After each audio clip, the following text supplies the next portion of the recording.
engaged only in doing cottage industries before. Do you know what happened? Margarita managed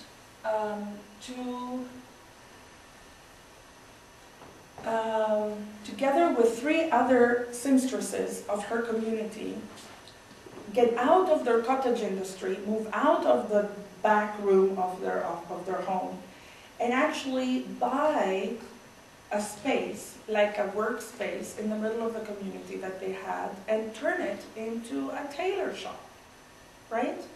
And how did they do that? They mortgaged their house and they took credit for that space, which I know for us living here, it is a normal thing to do, right?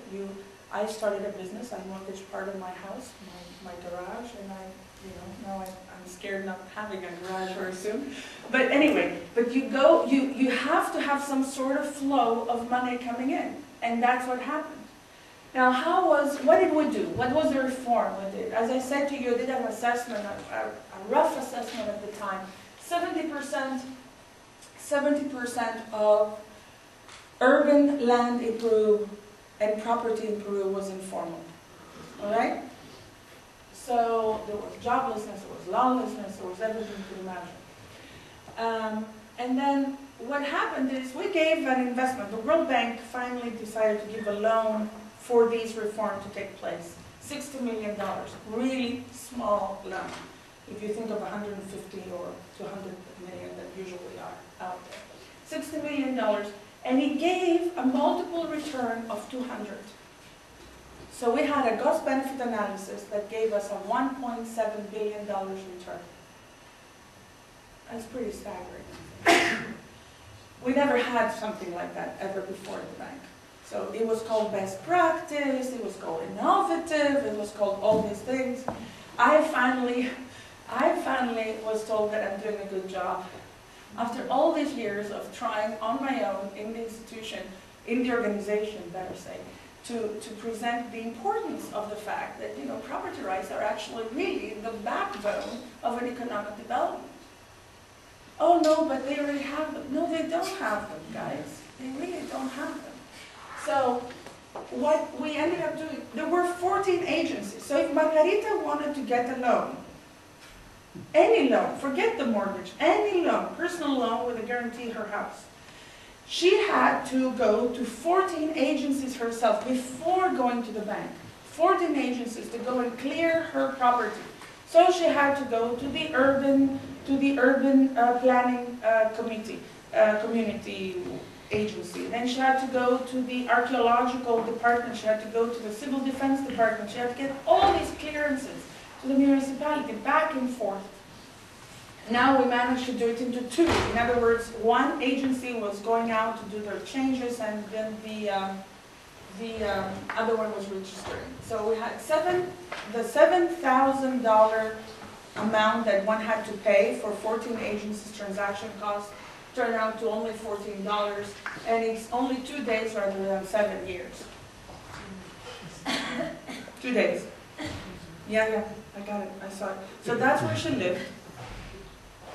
Sorry, I was noticing everybody was so intensely looking at me, and suddenly everybody's starting to go because they have classes.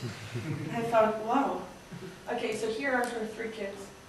This is what I had to deal with. Yeah, my eyesight is not as good as it used to be, yeah.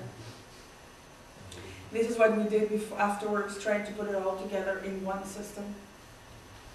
We had to go down to the field. What I told you, trust, it's important.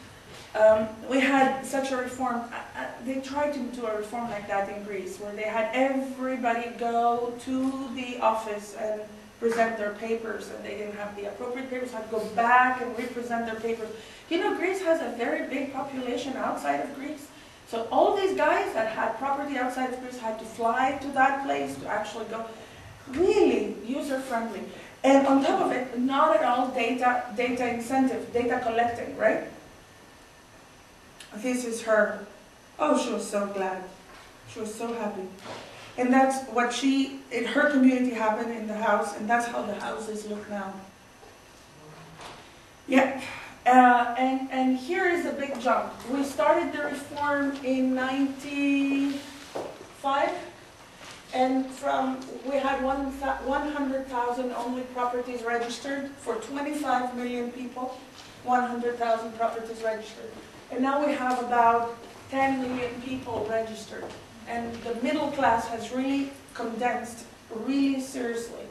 And it's funny to see that although we had, you know, the Russia problem afterwards and the Thai problem afterwards, and Latin America was more because it had, you know, a lot of connections and ties, of course, now it's part of the international environment.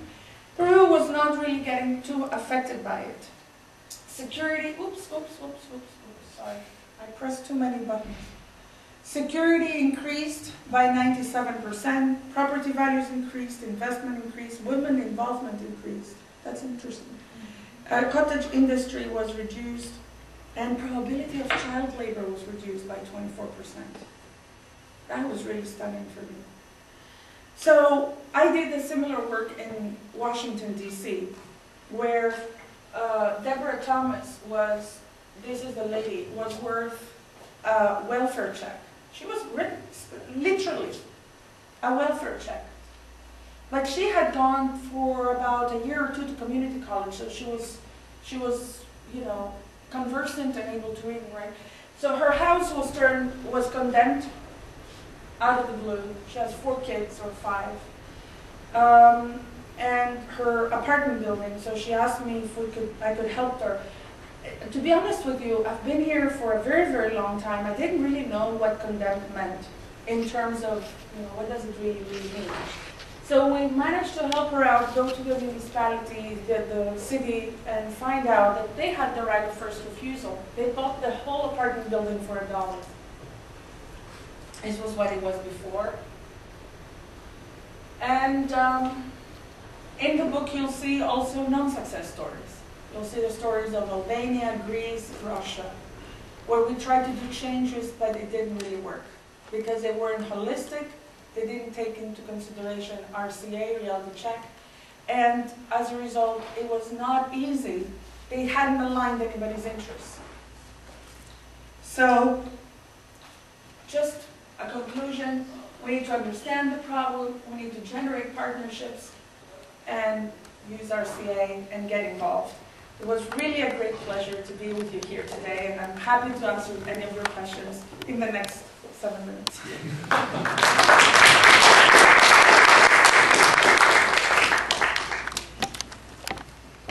Yes, please. I had the sense in Thailand that one of the things that was holding up setting up a serious land registry and some sort of serious property ownership by rural area people was politicians. Yeah. Politicians regularly were coming in, issuing what should have been fraudulent land titles, borrowing money against them, and then basically Absolutely. Absolutely. I'll repeat the question because I have a mic. The question is, the majority of the people, those players in the market that do not want to have reform are politicians because they use title as political currency.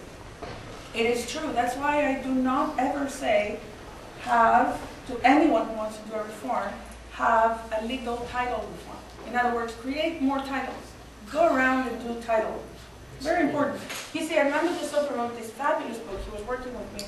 Wrote this fabulous book about the mystery of capital, and he's using the word legal title, and then the whole industry out there said, wow, we're going to go around and produce legal titles. Do you know how many legal titles Margarita had? 7. She had 7 bloody legal titles. So my point is, the law is illegal. If you're dealing with real estate and informal property, you need, in Chapter 6, I'm explaining exactly the types of problems we're dealing with. You have to have understanding, as a politician, of your responsibility to your citizens. Where in the 21st century, populism doesn't last. The markets don't let you be populist anymore. So yes, you're absolutely right. So we have to have political will, and we have to have, we as analysts, understanding of who are going to be those parties that are not going to be really on